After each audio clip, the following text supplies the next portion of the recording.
Good evening and welcome to URI's Suffrage Centennial Lecture Series. This is the third in a series of 5 lectures this fall on this topic. Please don't hesitate to like, share, or comment on social media. And to give you a heads up, you can enter any questions you might have during the talk into the chat, and Professor Friedman will answer them in a Q&A afterwards. And now a little bit of information about our sponsor, URI's College of Arts and Sciences.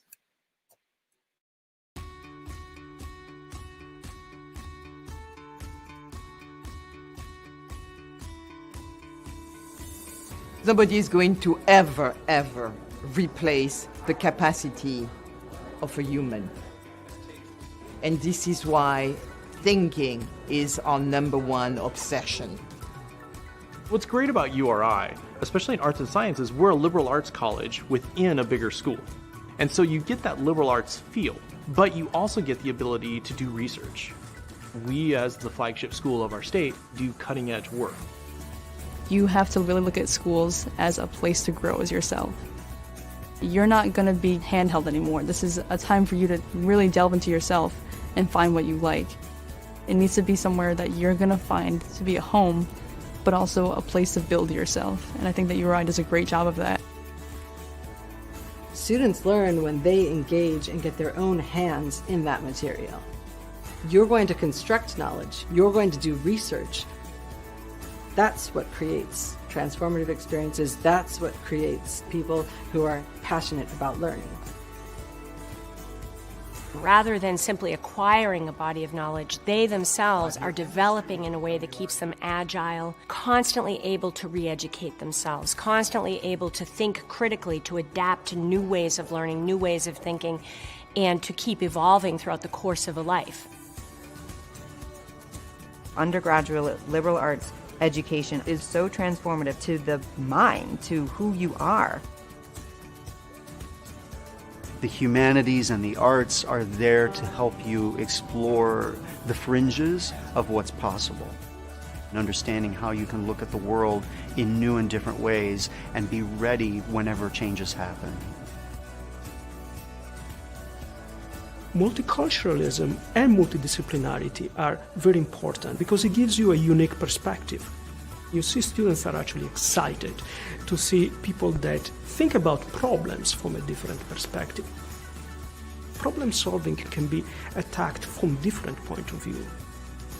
It's nice to be able to come to a school where there's like so many different narratives, so many different perspectives. There's a place for everybody.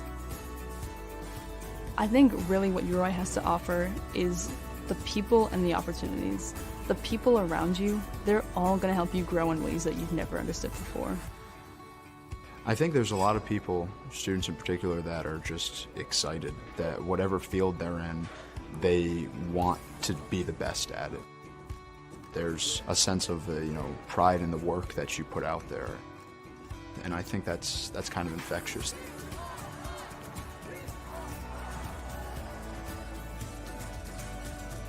A College of Arts and Sciences education gives you the confidence to bring together all the strands that you value and apply them in ways that are fulfilling for you as an individual, but also resonate out.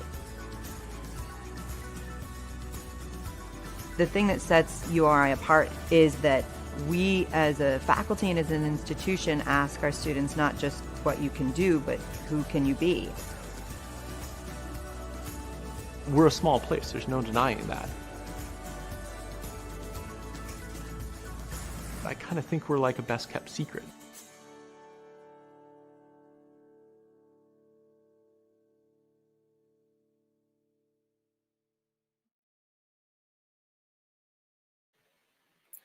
So good evening, everyone. Again, I'm Dr. Miriam Ruman. I'm a teaching professor in history at URI and a member of the Suffrage Centennial Planning Committee. Thank you all for attending Professor Friedman's talk this evening on Suffrage and Sashes, American Pageantry and the Feminist Movement. I want to remind you to please type any questions you may have into the chat, and we'll answer them during the Q&A at the end of her presentation. You can ask these online. And in addition to a very special thank you to the College of Arts and Sciences, our main sponsor, and the Honors Program, we'd also like to thank the Center for the Humanities, the Gender and Women's Studies Program, and the URI Women's Leadership Council for their support of the series. And I'm now going to hand things over to Sarah Bordelot, I'm happy to introduce. Sarah is Assistant Director of Alumni Engagement for the University of Rhode Island Foundation.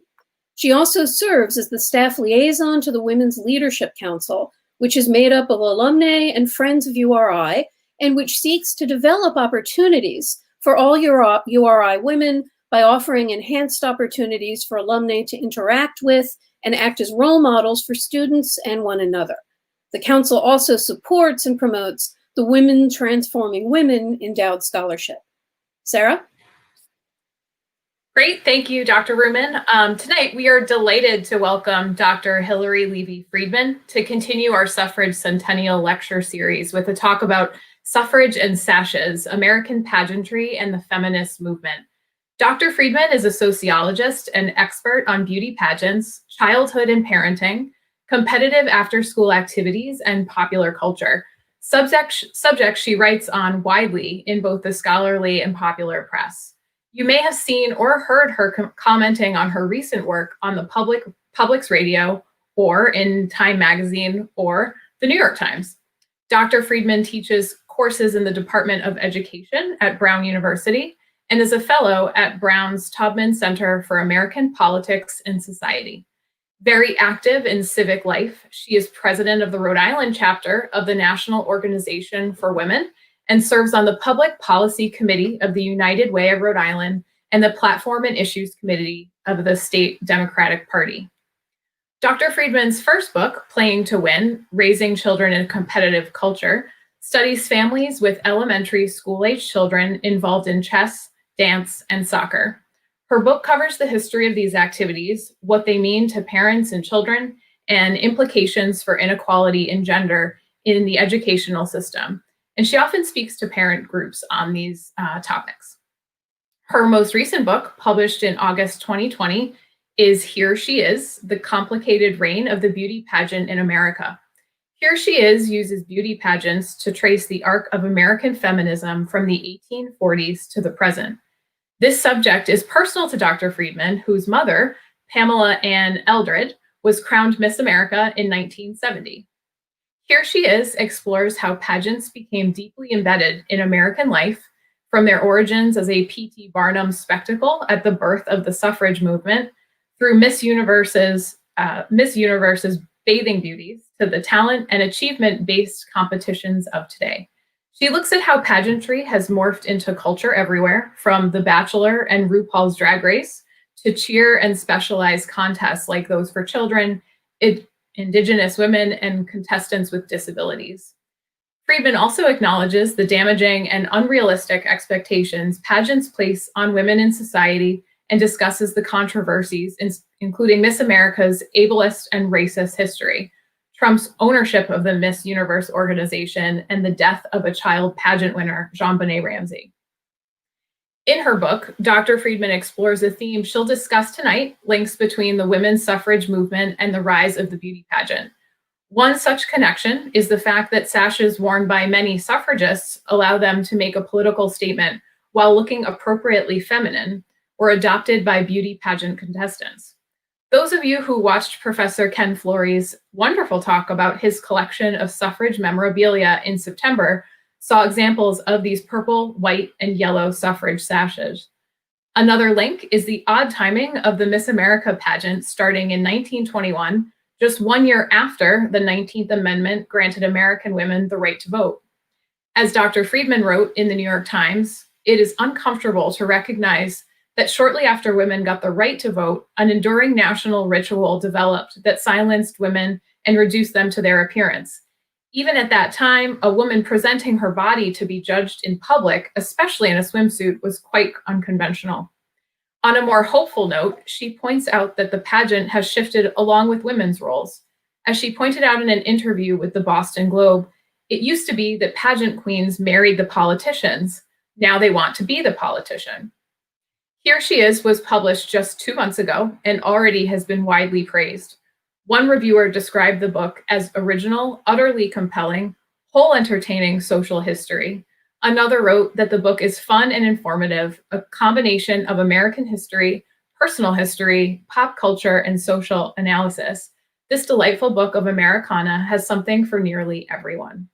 You can order a signed copy of Here She Is at Books on the Square in Providence, or regular copies through online booksellers or your local independent bookstore. Dr. Friedman's work is incredibly timely, not only coinciding with the centennial of the 19th Amendment, but also appearing as we follow the historic vice presidential candidacy of Senator Kamala Harris. Please join me in welcoming Dr. Hilary Levey Friedman for what promises to be a fascinating talk.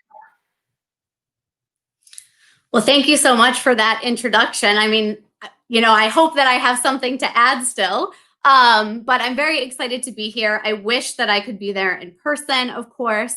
I'm not that far really down the road, maybe not by Rhode Island standards, but in general. And so hopefully another time I will be able to see and meet many of you in person. But tonight I want to talk about Suffrage and Sashes, American Pageantry and the Feminist Movement. And over the past few years that I've been working intensely on this book, when I would tell people that I was working on a book that's about beauty pageants and American feminism, often they would look at me quizzically or disbelievingly. And so one of the things that I would say is, you know, why do you think pageant queens wear those sashes that go from their shoulder to their hip? I don't know. And I say, well, that's what the suffragists and suffragettes used to wear. And I argue that that's the inspiration for the Miss America pageant. And it's like a light bulb goes on, and it just sets the scene for a lot of connections to be able to be made. So the publication of Here She Is at the end of August 2020 was meant to coincide with what was supposed to be the celebration of the 100th anniversary of the Miss America pageant, which is not happening anymore for obvious reasons. But it was also timed to commemorate the ratification of the 19th Amendment. So I tried to still bring those two things together in the New York Times piece that was mentioned.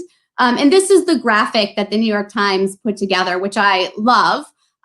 It's always a thrill if you get to be in the New York Times and they actually make imagery for you. And this one is really great, but I would make two corrections to it. So the first is that I think the votes for women should have gone on the top, as that was sort of the start of the cycle, and then it moved into Miss America. And while I love this Miss America banner, in recent years, Miss America has done away with this particular banner, and the rhinestones are gone, and there's much more of a focus on just clean text, and the font and everything has changed. So I'll touch on that a little bit tonight as well. But what I really want to do tonight is talk about this evolution of these pictures that I'm about to show. So this is an image of women marching in 1913 in the suffrage procession in Washington, D.C. And you can see that many of them are wearing their sashes as they're walking and holding signs. Here's an image from the very first Miss America pageant in 1921. 8 women competed. This is actually the swimsuit competition. So they were very covered up by our standards, which I'll also get to in a second. But at the time, especially when you compare these two images, you can see that people were shocked that the women were showing their legs, not just their ankles, their knees, they're showing their bare arms. And so really, in many ways, these women were very ultra and putting themselves out there in a very public way that just hadn't happened before. So fast forward to basically current times, and this is what the swimsuit competition at Miss America has looked like. They have now gotten rid of that segment of the competition, but in the last year that Miss America had the swimsuit competition, this is what the top 15 looked like. So obviously they are showing much, much, much more skin. They are not wearing tights or knee highs. They're not covering their midriffs. Most of them are wearing 6-inch heels, but they are still wearing the sash that denotes the state that they are representing. And there's a few other things to note here. One is in the first 2 pictures that I showed, all of the women are white. And while a majority of the women are white in this Miss America picture, there are 3 contestants here. One is covered by the Miss Alabama who'd just been announced. But there are 3 women of color here, Miss District of Columbia, Miss Missouri, who you can't see, and Miss Pennsylvania. So that's a change, a welcome change that took a long time in the pageant world. And the very personal connection I have to this picture is I was actually live in the audience this evening because Miss North Dakota, who's the second from the right next to Miss Pennsylvania and in between and also next to Miss New Mexico, was my student at Brown, Cara Mund. And I met her in the fall of 2015 when I came to Brown. And I taught this course, an upper level undergraduate seminar called Beauty Pageants in American Society. And she walked in and she said, I was once Miss North Dakota's outstanding teen. And I said, that's so cool. And by the end of the semester, we were working together on her senior thesis, which was about the Miss America pageant and its nonprofit status and how it had changed organizationally over the years. And then she told me she was going to try to become Miss North Dakota. So I said, when am I ever going to go to North Dakota again? And I can't miss this because I'm, this is my student, I'm close to her, and this would just be so awesome to see someone do well. So I went to North Dakota. She placed first runner-up, and in her last year of age eligibility, she went back, won Miss North Dakota, and a few months later, won in Atlantic City. And I tell people it was one of the top 5 coolest things I've ever experienced to see someone's sort of big dream come true in person. So in addition to my mom being Miss America 1970, one of my students became Miss America 2018. And because of my involvement in the organized feminist movement, I really thought I could bring a different perspective to this discussion of beauty pageants as both an insider and an outsider, even though I've never competed, but I have a very different perspective that has not been out there in the public discourse. All right. So this is Miss America in recent times, the most recent times. And then here's an image of what women's protest, especially around voting, you could say, looks like in more recent times. So this was from the Women's March earlier in the same year of 2017, because Miss America 2018 happened in September 2017. It's pageant math. Don't ask. I can explain it if you really want me to. But you can see some similarities to the 1913 procession, which is women carrying signs. And you can also see the symbolism that many still draw from clothes. So the pink pussy hats are out there for sure in this particular picture. There are a small number of women of color in this image, but again, not so many. And so that's an issue that continues to exist to this day, as we've heard about in other lectures in this series. And by the way, in case you're wondering, this is what it looks like if you're sitting in the audience at a Miss America pageant. So you actually see lots and lots of signs there as well. You see many crowns instead of pink pussy hats. But, I frequently tell people if you go to a pageant like this, even a state pageant, it almost feels like you're at a political convention because people are yelling the state name. There's these signs.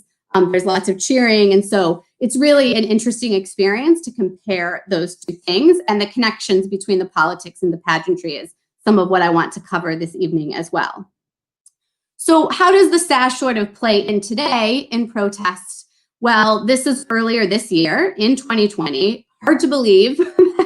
It's hard to remember a time in 2020 when we weren't wearing masks or socially distancing. But this is an image from Virginia, which earlier this year became the 38th state to ratify the Equal Rights Amendment. And you can see that some women brought out the sashes as part of their protest. And so it's not as much a part of current protests, but it's still there as almost an anachronism of the time when many women were fighting for the right to vote. And this is what those sort of more general protests have looked like in the time of COVID. So we still see lots of signs. The mask has now become much, much, much more prominent. We're seeing lots more diversity in this picture. And it still freaks me out that they're so close together, and I want to yell at some of them for not wearing their mask or to put it over their nose. But in any case, we've all been there this year. One comment I wanted to make about race before I go on, because I'm not going to talk about it a lot tonight. I'm happy to talk about it in the Q&A. But there is one of the other really important events, particularly that started the public consciousness of second wave feminism, actually occurred outside of the Miss America pageant in September 1968. And so that's the image where you see the women in their dresses carrying these signs, can make up, cover the wounds of our oppression, etc. What doesn't get as much coverage is on that exact same night, down the boardwalk in Atlantic City in September 1968 was the first time that a Miss Black America was crowned. Separate organization. The pageant started after, like in the evening after Miss America had been crowned. And Sandra Williams from Philadelphia was the winner. And this was meant to be a positive protest pageant, emphasizing that Black is beautiful. You can see that the winner, Sandra Williams, is wearing her hair natural. And in fact, Sandra Williams really did not agree with these, overwhelmingly white feminists outside of the Miss America pageant that beauty pageant should go away. It was really a pageant about celebrating Black beauty. So that's what I'll say about that. But again, I'm happy to talk more about it. And it's a big part of Here She Is. Okay, but now I want to step back and talk more about these sashes. And one of the most important questions really is, where did these sashes come from? So if Miss America gets it from the suffragists, where did they get it from? So we know that sashes were part of the military uniforms in Europe very early on. We know as early as the 16th century. This here is an image from the 19th century, a British person in the military. And you can see that they're really decorative and symbolic. And there's many other decorative and symbolic items that are part of the uniform at that time and still today when we think about military uniforms. They're still prominent in England. Here is Prince William at his wedding wearing a blue sash.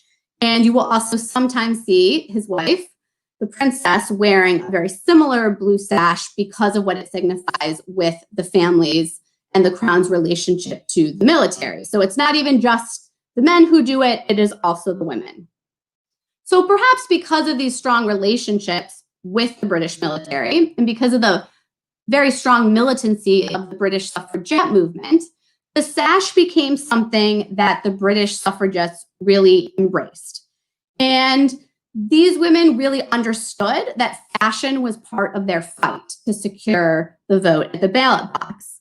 So they knew that men were concerned that if women got the right to vote, that they would somehow become much more masculine. And so making sure that their dress and the way they appeared in public remained very feminine and conventional was part of their strategy to allay the men's fears. So this is actually a picture of the two Emmelynes, as they're sometimes known. Emmeline Pethick Lawrence and Emmeline Pankhurst, matriarch of the Pankhurst family, who was very active in British suffrage. And they saw the sash as a way to show that traditional feminine dress while also declaring the very strong allegiance of the votes for women. And so the British sash was green and purple and white. And so when it came to America, it eliminated the green and put the yellow in. We can't see it here, but we do know that that's the case. So in their very prominent suffrage newspaper in 1908, Emmeline Pethick Lawrence wrote, quote, "The suffrage of today is dainty and precise in her dress." And so you see that here, and you see the ways in which the sash is visible, but still allows the rest of the clothing to be visible as well. So Alice Paul, who was close to the Emmelynes and was in England from 1907 to 1910, brought this and many other practices back to the United States when she returned. And I love this particular image of Alice Paul because I feel like you just feel her intensity. And she really, really understood the importance of symbolism and imagery and how important that was to the fight for women to secure the right to vote in America. So one of the things that she brought back as well was these organized marches. And so this was the image I showed a little bit ago of the 1913 procession in Washington, D.C., which was enormously important for all kinds of reasons, to show they could organize. No one expected that many women, bringing the fight to Washington, D.C., et cetera, et cetera. So she did that. Alice Paul also became the first person to picket in front of the White House. And I always try to find a way to work this picture in. It didn't make it into the book.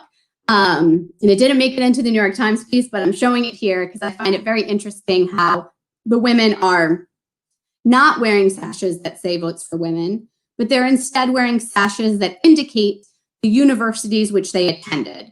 I don't know for sure if they all graduated, but certainly they attended these universities. And You can see Leland Stanford, which we know as Stanford today, Oberlin, Bryn Mawr, Vassar, and University of Missouri. And I think that this is a really interesting change by 1917 to the use of the sash, because it introduces what we will come to think about as the pageant sash, which says the geographic locality or place or thing that a person is representing, and not just their political beliefs. Okay, so we've stepped back and talked a little bit about the sash. I now want to step back and talk a little bit about pageantry and what pageantry itself means in a more general sense. So this is actually a magazine called Pageantry that comes out, I think, 6 times a year. This was last year's Miss America. And you can see here, I did this on purpose because it has this headline, Miss America 2.0, in this new font, moving away from this rhinestone story. And Miss America 2.0 is when they got rid of the swimsuit competition. But pageantry, broadly defined, really refers to any elaborate ceremony. So you can see it if you think about political events like the State of the Union, a military commissioning ceremony. A lot of people talk about the pageantry of the Catholic Mass and many Catholic rituals. And of course, we see it in academia at events like commencement ceremonies, which have all kinds of strong symbols as well. We can say the same thing about many of our events in popular culture. You think about the Super Bowl, the Academy Awards, and one of my favorites, the opening and closing ceremonies of the Olympics. And you get the voiceovers of the commentators explaining all the symbolism. So all of these events have aspects of pageantry, or all of them, because they're so richly symbolic.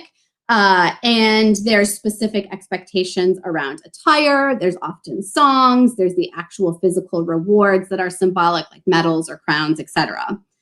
And when this competitive element is introduced, especially when you think about the Olympics, having the contestants or competitors tied to a geographic location actually helps people who are watching perhaps connect to particular contestants or a group. And so that's one way to draw people in as well. And they start to feel invested in particular people in the competition. So in the progressive era, sort of the time when the fight for women's suffrage was so strong, if someone used the word pageant, they were most likely to be referring to a community historical event, which were often held in small towns. So here's an image of what one of those pageants looked like in the early part of the 20th century. They usually had a procession of people in elaborate and colorful costumes. They almost always had an outdoor performance or scene element too. And historians who've written about these community pageants talk about how they were both progressive and conservative. They celebrated the past. They had this historical element that they were recreating, but often it was to change something in particular in the near future. And that's part of the reason that the suffragists in America pick this up and start putting on suffrage pageants. So this is an image of the suffrage pageant that happened at the end of the procession in 1913. It took place outside of the U.S. Treasury building. That's what's in the background. And again, this was an Alice Paul innovation. And after the parade ended, everyone was meant to be there and see this pageant. Didn't quite work out that way, but that's okay, because we still remember it. And you might notice, you might have be more familiar with this image, which is iconic. It's from the official program of the women's suffrage procession, which was a type of pamphlet that was handed out at the time. And I mention this because I think these programs and paper goods and all of these things that some people consider ephemera are actually really, really important. And they're really significant in cultural history, and they shouldn't just be discarded. Like, there's something worthwhile about keeping them and studying them because they show a lot of important changes over time. And I think that's especially true when it comes to women's history. And one of the things I do in Here She Is in chapter 3 is I collected program books from Miss America, Miss USA, a pageant called National Sweetheart, Distinguished Young Woman, which used to be called America's Junior Miss. I collected them from about the 1970s to the present. I also collected a bunch of state program books and did an analysis of the contestants, how they were presented, of the judges, and of the prizes. And so that really, really shows the trajectory of women and what changed for them in society. So that's just a little plug to maybe keep some of those programs and regard these things as serious objects worthy of study. All right, but the long and short of all of this pageantry that was happening in the early 19th century is that when we get to the 1920s, the Miss America creators and promoters, when they chose to use this term pageant, they knew that they were exploiting small town respectability. They knew that they were choosing a term that had both conservative and progressive notions associated with it. And that was very deliberate because the Miss America pageant that started in 1921 wasn't quite called that at the time, but has become recognized as the first Miss America pageant, was started by a group of businessmen in Atlantic City, many hotel owners in particular, who wanted to extend the summer season past Labor Day. And so they wanted to keep people coming, keep them staying, spending money, enjoying themselves so that they then would make more money. And so the way that they came up with the idea that they came up with for this to happen was to have a large event, but the cornerstone was meant to be this competition of women. At the time, there were two separate titles, one for the bathing suit and one for just the prettiest woman, but the same woman who's pictured here, Margaret Gorman, actually won both. And so kind of makes it easier historically for us to say she's the first Miss America. So you see her pictured in the first image after winning the sort of most beautiful part. Here she is in her swimsuit, which really is probably way more covered up than some people will be on Halloween. But that was her swimsuit for the Inner City Bathing Beauties contest. And here she is wearing her sash, modeling that after she won both of these titles. So when you think about how Miss America started, there's really no dispute that the pageant began as a way for men to make money off of women's bodies. It's not complicated. There was no interview portion. They were not picked because of their sparkling wit and personalities. It was really, really based on how they looked, and it was for commercial purposes. So when we hear that criticism of pageants, even today, there is definitely truth in that. Miss America evolved, particularly starting in the 1930s, but when it started, there's really no confusion. And what does it mean that Miss America started less than a year after most women, many women, get the right to vote? Well, I think it is deeply uncomfortable to think about the fact that when a woman gets a voice at the ballot box, she's being silenced and judged just how she looks, really by this event that seeks to define what America is by taking on this title of Miss America. And this very, very quickly becomes a national ritual. And it basically says that the pursuit of beauty ought to be a woman's primary goal. And again, this aspect of the commercial purposes is very important.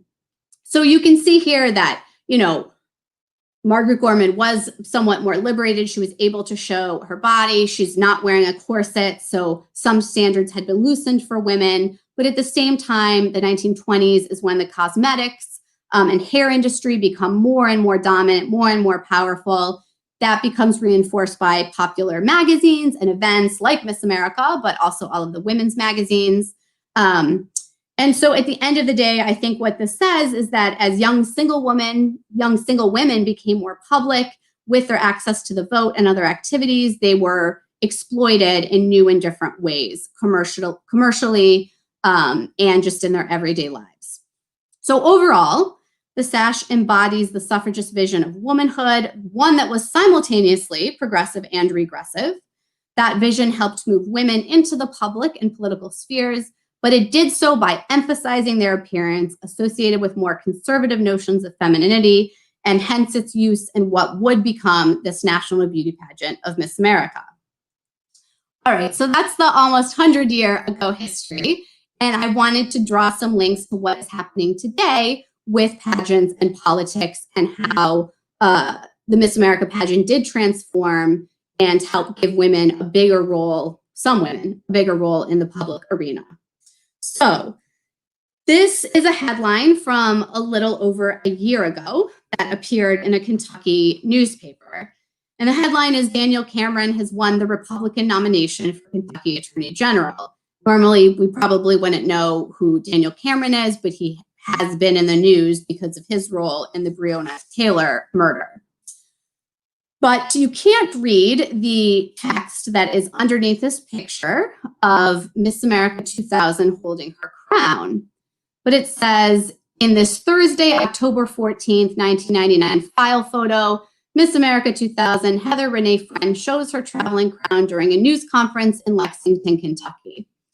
She's among 19 candidates seeking office for down ballot races, and that it was the Kentucky primary, which was held on May 17th, 2019. Now, we have this race that happened in 2019. They put the man in the headline, but here's this old 19-year-old picture of Heather French Henry, who was running for Secretary of State of Kentucky as a Democrat. And it's especially interesting to me that they put him in the headline and her in this image because he won that primary, the Republican primary, with 55% of the vote, which was 132,400. And she won her Democratic primary with 77% of the vote, which was 263,419 people. So this was not quite what Heather French Henry looked like when she ran for Secretary of State. This was the most common image that was used. And this was an image of her when she worked in both Republican and Democratic governor administrations, running the Veteran Affairs Department in the state of Kentucky. And when she was Miss America, in this picture, her platform was fighting for veterans. Her father is a Vietnam veteran.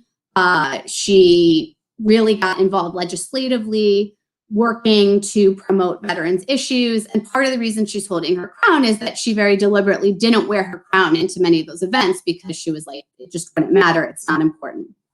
So Heather French Henry is really interesting for a few reasons.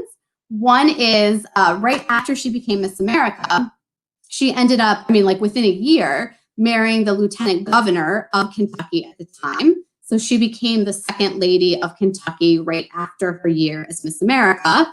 I've interviewed her, and you can read more about that in chapter 6. She talks about being so surprised that when she would go to the governor's mansion, sometimes she was the person in the room with the most media training because of her experiences as Miss America, or she had interacted with more high-level people in Washington than many of the people in Kentucky who were politicians had. So there is this notion that Miss America used to want to marry the politician. And there was another first lady of Kentucky, I should say, Phyllis George, who was Miss America in 1971. Her husband became governor of Kentucky in the late 1970s. And it's just really interesting. Heather French Henry does this. But now, in 2019, she ran for office herself. And so in the 21st century, there has really, really been an acceleration of the number of both Miss Americas and state winners who are running for office. And since the 2016 election, the number of Miss Americas who've run for political office has doubled. So I think that's pretty significant. And no Miss America has won office yet, but many state winners have. When you think about it, this makes a lot of sense because they already have a strong sense of civic pride. They're actually going to many of the same events that politicians are, parades, chicken dinners, the lunches that occur in communities. They have this platform issue, which borrows the language from politics. They often say they're running for Miss America or running for their state title. And then really the skills that are developed have become increasingly important in politics. So being able to give that soundbite, to have that media training, to be ready at the drop of a hat, to be able to drive up to someplace and give the same speech 5 times. That's something both a pageant queen has to do and a politician has to do. So these state winners have been very successful, showing these 2 women because they are currently running for election in Hawaii. The woman up top, Lauren Cheap Matsumoto, she was Miss Hawaii 2011. She's an incumbent. I think she's running for re-election for her 3rd time, and she's a Republican. And Janae Capella is running for her 1st time. She was Miss Hawaii 2015, and she is running as a Democrat, which might be sort of obvious if you look at who has endorsed her. So that's happening right now, and I think shows the engagement of this group of women, and also that they're not monolithic, and some people might have some expectations about what political party a Miss America contestant would be associated with, but really we see a whole range. And again, Heather French Henry ran as a Democrat. This is another woman who was Miss Nevada 2002. Her name is Teresa Benitez Thompson.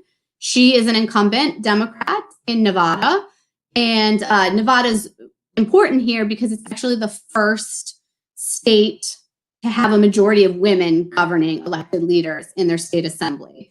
And Teresa is the majority floor leader in the Nevada Assembly.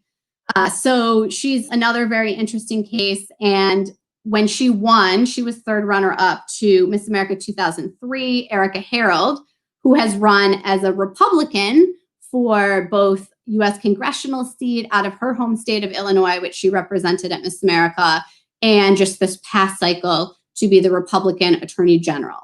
So Erica Harold won her Republican primary for Attorney General and lost in the general. Heather French Henry won her Democratic primary and narrowly lost in the general to the Republican candidate. So many of these women are running for office now, but there's another way that this plays out today. And this is a recent image of Miss America's Outstanding Teen, Peyton May, wearing her sash that says Miss America's Outstanding Teen to vote for the very first time.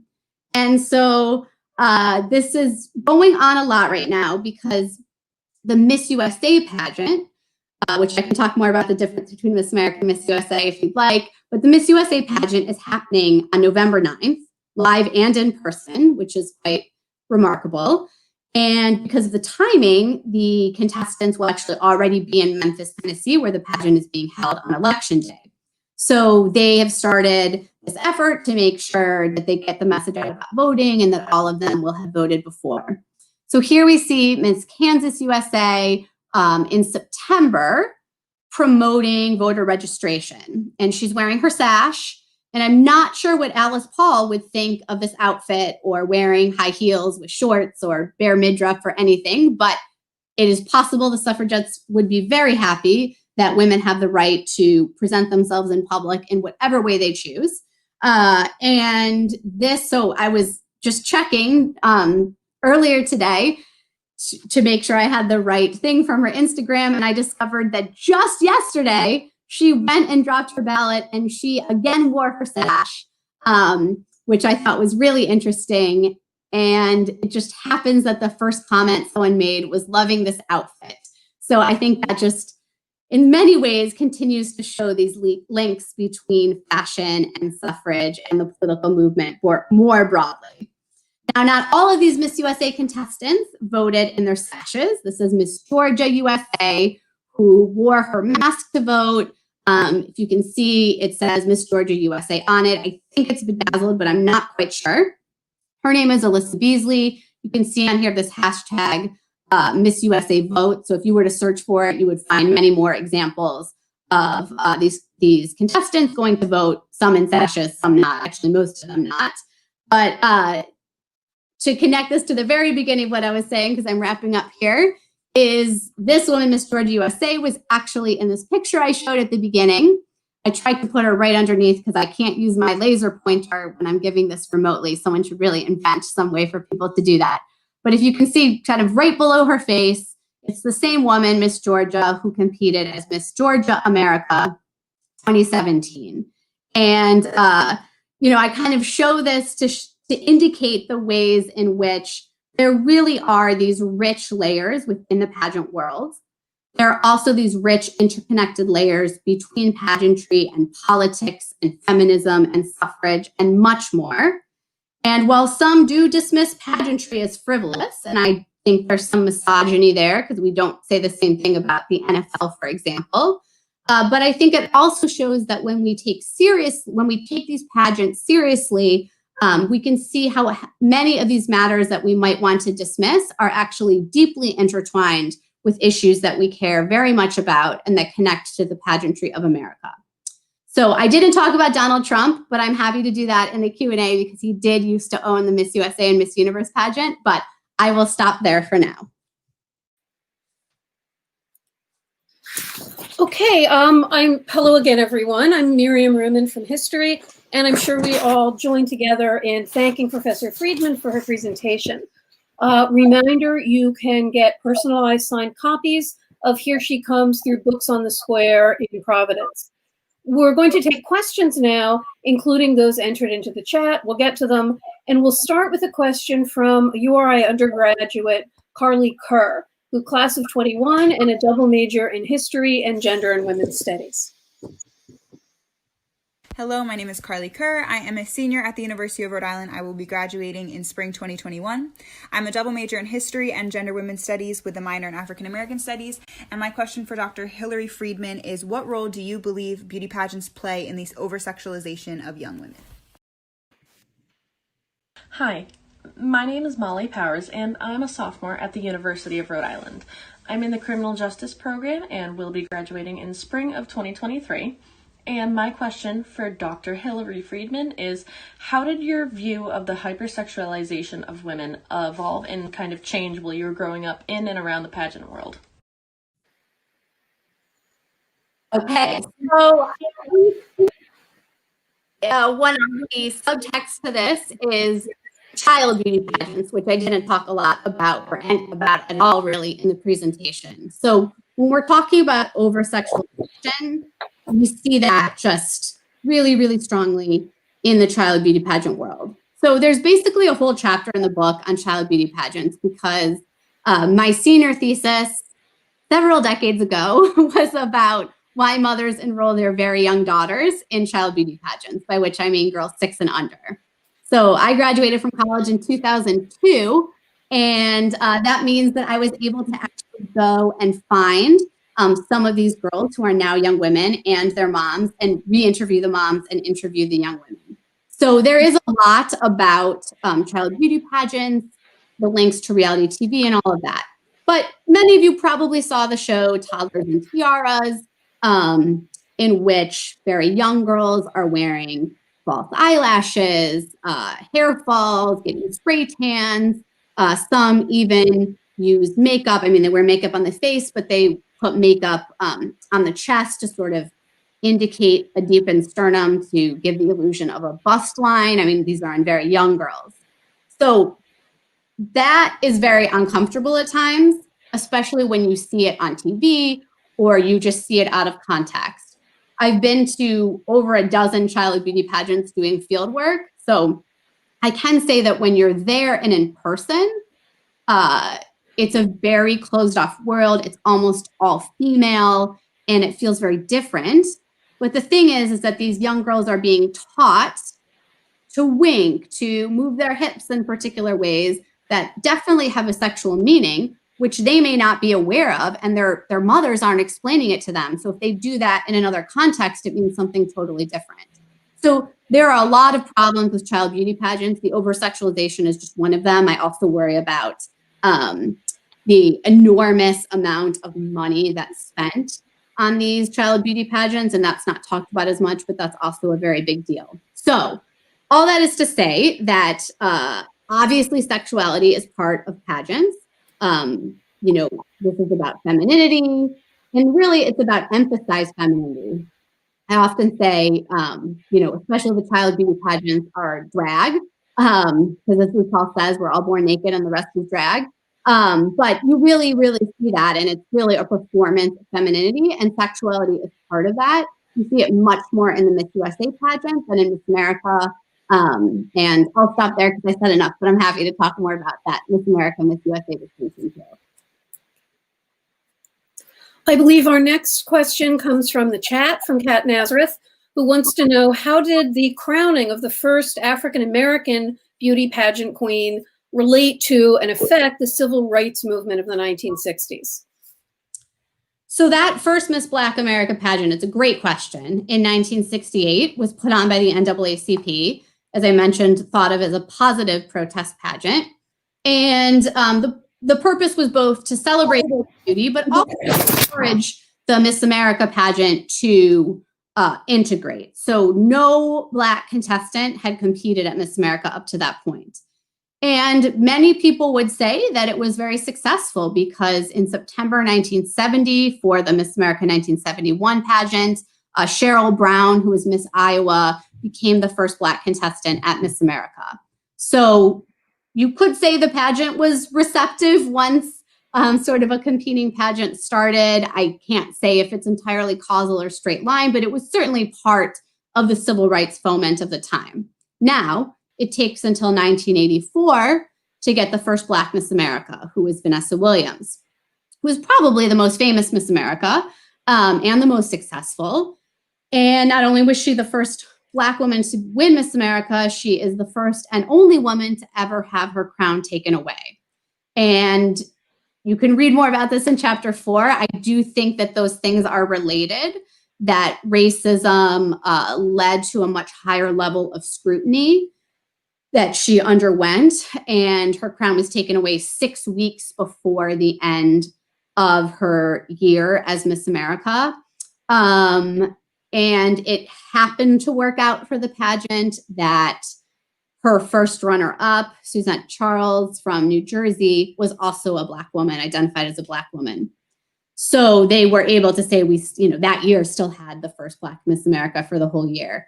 The next Black Miss America happens in 1989, the year that platform was introduced for the first time, Debbie Turner. And really, honestly, very quickly after that, there are many, many more Black women winning. At the first Asian American Miss America in 1999. And, other things still have taken longer. First Indian American Miss America in 2015. I will say the one other sort of minority group that was represented at Miss America much earlier than people might have expected was Bess Meyerson, who was Miss America in 1945. She was the first Jewish Miss America. And, some people did not consider Jewish people white. Some people did. But she is the only Jewish Miss America still, which is also very interesting and problematic for other reasons. But I'll mention that there used to be this rule, Rule 7 at Miss America, that all contestants had to be of good health and the white race. And that came into being in the late 1930s, but we don't know exactly when it went away, but it was certainly gone by the early 1940s. Thank you. And we have another question in the chat, if you'll bear with it, which is, do you see male pageants such as Mr. Universe, Mr. Olympia in the 1980s as the height of American interest in men's pageantry, or maybe something like CrossFit Games taking place today, filling that role? Well, this is really great connection. And, you think about someone like Arnold Schwarzenegger, who actually became famous because he won all of these Mr. Universe and Mr. Olympia titles, catapulted to fame from this documentary Pumping Iron, and goes on to a film career and then becomes governor of California, like the fifth economy in the world. So that's an interesting connection to the pageants and politics, and probably says something about how looks matter in politics as well, both for men and women, because actually, while women are scrutinized more, men's bodies and appearance are also scrutinized in the realm of politics. But, I really think that sports, even, CrossFit is really big now, and I definitely think there are some connections. I teach a class on sports at Brown, not this year, and I didn't last year, but they did a issue once with Tom Brady on the cover, like who's the best looking quarterback, and rating the looks of all the quarterbacks. And so there definitely is an element of sports. And I think if we make an analog of the world of emphasized femininity to this world of like emphasized masculinity, we would turn and look at the NFL. Obviously, there's a lot of differences. The team element of sports, more money, more eyes, all of those things. But that's a complicated discussion for another time. All right, thank you. Now we have a video question from Emily Ramos. Hi, my name is Emily. I'm a senior studying Human Development and Family Studies and Gender Women Studies.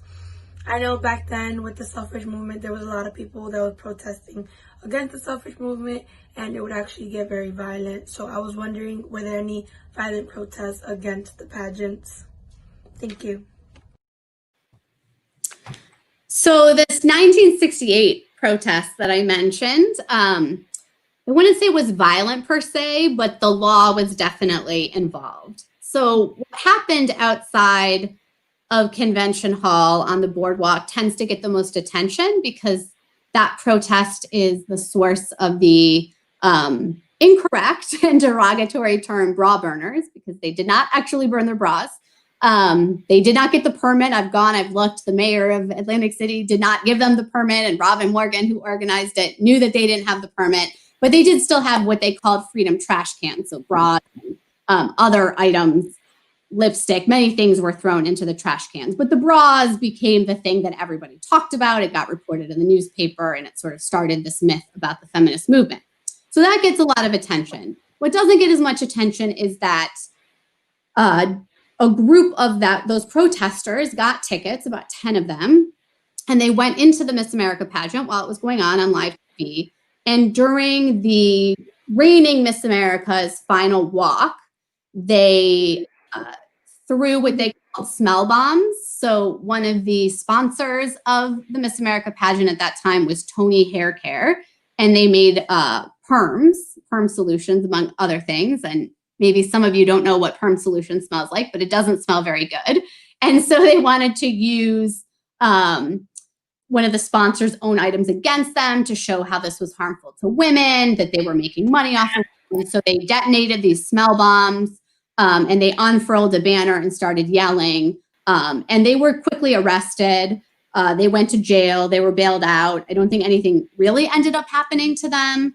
But that led to the following year, which is actually the year that my mom competed and won Miss America, that there was a restraining order against protesters. It was very clearly laid out what would happen to these protesters. So I wouldn't say it was violent, but there was definitely more agitation than, it wasn't always proper protest.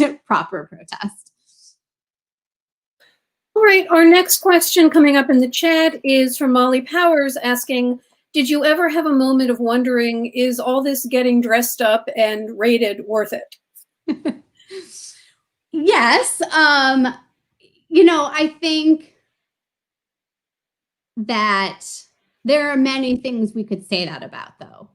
That the senior prom, the high school prom, takes on this absolutely outsized significance for so many young American girls. And it basically is an American phenomenon.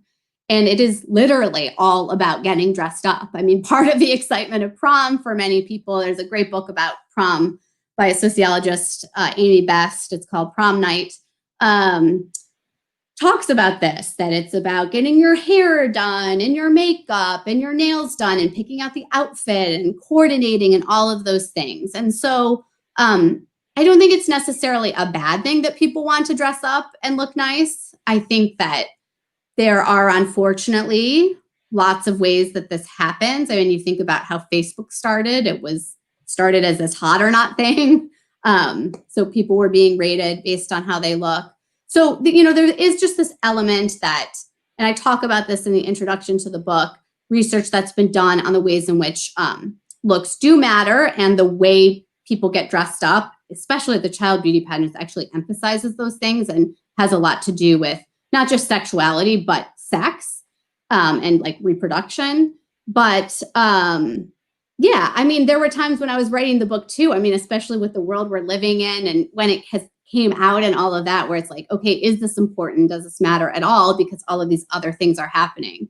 But, the reality is these events are popular. I think about The Bachelor, shows like that. I mean, millions and millions and millions of people tune in every single week that it's on to watch. And so clearly there's something there, and we have to really think about it and interrogate it, because if we just ignore it, I don't know, we get a president sometimes like Donald Trump, who people didn't take seriously because of his association with things that were considered popular or feminine. And here we are with the election in a few days. Here we are. All right, thank you. And actually, our next question in the chat really builds on what you've been saying conveniently. So Julia Medina asks, do you think that Miss America contributes to body insecurity in young women in today's society? That's an excellent question. And this was really a prominent line of work and discourse in the 1980s and 1990s in particular. When we think about pageants, there's paper about body measurements and Playboy models and Miss Americas, and you could think about it today with like Victoria's Secret models as well. So I think that when you think about something like Miss America, which is declaring itself to be representative of the nation, and the song "There She Is" says, "There she is, you are ideal," that when you're putting that message out there and all of the people tend to look similar, that is definitely an issue. And when only a certain type of person is represented, who overwhelmingly white, thin, Christian, presumed to be heterosexual. So that is definitely an issue. And I do think that apart from just body weight and appearance, that had implications for how women thought of themselves and if they belonged in this notion of America. And I think some thought they should change themselves, and eating disorders and plastic surgery really start increasing during the time when Miss America was popular. So there's that aspect to it. Now today, I think that people are much savvier consumers, right? Like we know that there's Photoshop, like no one's reading or looking at the ads in like InStyle magazine and thinking that's how those models actually look. And in fact, they think this is partly attributed to Tyra Banks and America's Next Top Model, of putting themselves out there and showing this is what I look like every day, or this is the work that goes into it, and really defining it as work and a form of work. I honestly think the bigger issue these days is something like Instagram, where there's the filters and there's the ability that you can change how your own body appears. And I've had many students who want to do research on Instagram and have done theses. And it's the constant bombardment of these images that are curated and the story that they're telling about a life that might seem to be a particular thing online and may not be that way in person. I really do worry about that a lot. And I think you could say there's lots of elements to parts of Instagram that have the flavor of a beauty pageant. And I think that is really damaging, especially the fitness world that exists on Instagram. Okay. All right, to follow up on that, then we have what looks like the last question. So if anyone's holding on to one, please type it into the chat. And it comes from Professor Eve Stern asking, do you think contestants enter pageants because they already have political ambitions and or agendas, or does participating in pageants actually politicize them? So I think both, actually. It really depends on the individual. So like Heather French Henry, who I mentioned, never thought that she was someone, she wasn't like the best student or anything like that. She never thought she could be a legislator or get involved with the legislative process until she literally had that experience, and that changed, the trajectory of what she thought she was going to do with her life. So, that's one case. There are other cases where, because there's this platform issue now, some people, their platform issue literally is running for office or getting people to run. There was a Miss Rhode Island a few years ago. Some of you might know Allie Curtis. Her platform was on getting women to run for office. There have been several contestants like that. There was one woman who was Miss Vermont several years ago, Caroline Bright, who said, my platform is getting women to run for office, and I vow that I will run for office, I think she said before age 24 or 25. And she did it. She ran in Vermont twice, didn't win either time, but she did run. So in those cases, clearly they had political ambitions to start with. So I really think it depends on the individual contestant. I do think that nowadays, partly because of social media, people do see the ways in which it can give you a name and a platform and a title and an identity, and that could help you in the political realm. I actually just did a talk last night, and Heather French Henry was on, and she talks about that she thought being Miss America actually hurt her in her political campaign, and you can kind of get a sense of that from that newspaper article. But it seems to not, it hurts way less these contestants that represented, that the state they represented, they're still in and they're running, and that definitely gave them some name recognition. Okay, thanks. And I spoke too soon a minute ago. There's at least one more question in the chat. This comes from Melissa Devine, a Rhode journalism grad from 1991, asking, has British culture had parallels, or is this phenomena a project of uniquely American-style capitalism? So the child beauty pageants are interesting. I mean, definitely the commercial, like the way in which they became super commercialized happened in the United States. And Toddlers and Tiaras has exported that to other places like the UK, like Australia in particular, that didn't really have them before. Also, Dance Moms has done that in Australia. But there were these aspects of British culture that managed child beauty pageants, and then for what are known as the Miss Pageants as well. So the Miss Pageant, I'll mention quickly, Miss World started in London, was started by a British couple. There's a new movie that was meant to come out in the theaters with Keira Knightley. It's called Miss World, and it's about the first Black winner of Miss World and what happens with that. So, it's not that there aren't pageants at all, and there's always a Miss UK, Miss, like they all can, the numbers aren't great, but they send people to these major contests. Now, the child beauty pageant stuff, I used to watch a lot of TLC when they had all of these like niche subculture programs, but some of you might have seen a lot of the programs about Gypsy and Irish travelers. I know the terms are sometimes problematic, but they refer to them mainly by gypsies in the title of the show, but Irish travelers. And many of their clothing and what they wear is remarkably similar to what child beauty pageant contestants wear. Young daughters do this really courtship ritual starting when they're young, right after they hit puberty. So that is a connection. And if you've ever seen Irish dancing, you can think about the costumes that the dresses, the way they flare out, and it's very similar to what are called cupcake dresses, even though it's an upside down cupcake in child beauty pageants, that very full skirt. And even the curls that people wear in Irish dance competitions. I mean, often they're wearing wigs when they compete. They're wearing makeup and false eyelashes and often a spray tan now as well. But, I think there are some areas to mine there and some connections that we don't always think about. But a lot of this stuff is, Americans can make a competition out of anything, basically. I mean, we make a competition out of like who eats the most hot dogs. So there you go. Okay. Well, thank you all very much. Our time is about up. So thanks for your attention and questions. And again, we all thank Professor Friedman for her talk and her responses. I'll give a final reminder that you can buy signed copies of the book at Books on the Square in Providence, and hope that everyone will like and promote this series on social media.